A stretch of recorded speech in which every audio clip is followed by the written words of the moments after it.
ایک دفعہ حضرت جنید بغدادی رحمۃ اللہ علیہ حج کے سفر کے لیے اونٹنی پر سوار ہوئے۔ اونٹنی کا رخ تو مکہ کی طرف تھا، لیکن وہ اچانک قسطنطنیہ کی طرف چلنے لگی۔ وہ اس کو مکہ کی طرف چلاتے، وہ پھر قسطنطنیہ کی طرف چلتی۔ انہوں نے سوچا اس کے پیچھے ضرور کوئی راز ہوگا۔ پھر انہوں نے اونٹنی کو چلنے دیا اور وہ قسطنطنیہ پہنچ گئے۔ شہر میں داخل ہوئے تو دیکھا کہ شہر میں لوگ بہت پریشان ہیں، فتنہ فساد کا عالم ہے۔ انہوں نے سبب دریافت کیا تو پتہ چلا کہ بادشاہ کی بیٹی کی عقل زائل ہو گئی ہے اور وہ پاگل ہو گئی ہے۔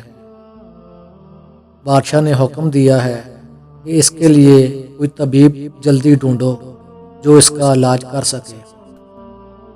انہوں نے سوچا شاید اسی وجہ سے میری اونٹنی مکہ کی طرف نہیں جا رہی تھی کہ اس کا علاج میرے ذمہ ہے۔ انہوں نے لوگوں کو کہا میں طبیب ہوں، میں اس کا علاج کروں گا۔ لوگ ان کو بادشاہ کے پاس لے گئے۔ انہوں نے بادشاہ کو کہا کہ اگر آپ اجازت دیں تو میں آپ کی بیٹی کا علاج کروں گا۔ بادشاہ نے اجازت دے دی۔ انہوں نے رب تعالیٰ سے دعا کی اور شہزادی کے کمرے میں داخل ہوئے۔ کمرے کے اندر داخل ہوتے ہیں تو کیا دیکھتے ہیں کہ ایک حسین و جمیل لڑکی بیٹھی ہوئی ہے۔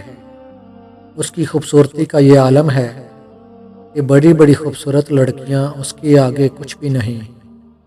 وہ زنجیروں میں بندھی ہوئی ہے۔ انہوں نے شہزادی سے پوچھا کہ کیا ماجرا ہے۔ شہزادی نے کہا اے دلوں کے طبیب، مجھے کوئی ایسی بات بتائیں کہ میں اس حال سے نکل جاؤں۔ حضرت جنید بغدادی نے فرمایا کہ کلمہ پڑھو۔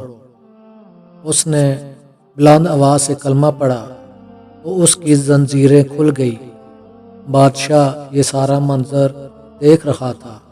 بادشاہ نے کہا کہ آپ کتنے ہی اچھے طبیب ہیں، جیسا آپ نے میری بیٹی کا علاج کیا ہے، آپ مجھے بھی کوئی ایسی دوا دیں کہ میرے دل کا بوجھ ہلکا ہو جائے۔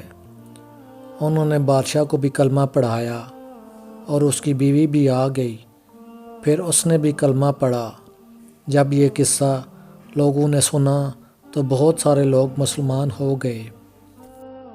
اس کے بعد حضرت جنید بغدادی نے واپسی کا ارادہ کیا تو شہزادی بولی کہ کچھ دن ٹھہر جائیں، میں نے اپنے رب سے دعا کی ہے کہ میں آپ کے ہوتے ہوئے مروں اور آپ میرا جنازہ پڑھائیں اور میری تدفین کریں۔ پھر ایک دن شہزادی نے ان کی موجودگی میں کلمہ پڑھا اور اپنے خالق حقیقی سے جا ملی۔